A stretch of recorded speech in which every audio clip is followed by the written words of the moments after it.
there's a little history that's interesting. Earl Warren was nominated for governor by both political parties in the 1940s. Now so he never had an opponent. Both parties liked him. I mean, there was a time when you didn't have this tremendous tension between the parties. Now, because of redistricting and a lot of other stuff, what you have are parties dominated by the extremes in both of them. You get the really crackpot right-wing Republicans, and then you get sort of knee-jerk liberal Democrats, and most legislation and most government has to function somewhere between those two things. And so you kind of have paralysis. I mean, for example, everybody knows we have to raise taxes.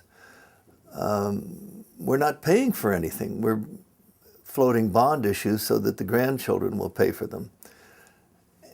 Well, you can't raise taxes given the present structure of the government because of the budget and all of that.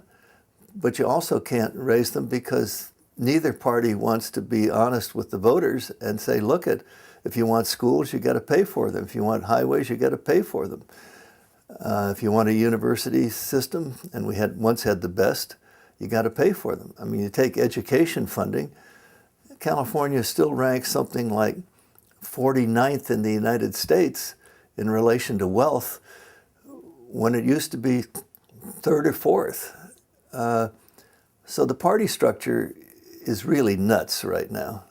And you can see that what's happening is that people are saying these parties don't make any sense, so they register independent, decline to state, whatever, which is probably a good thing because maybe the parties will have to wake up and decide how they want to restructure themselves.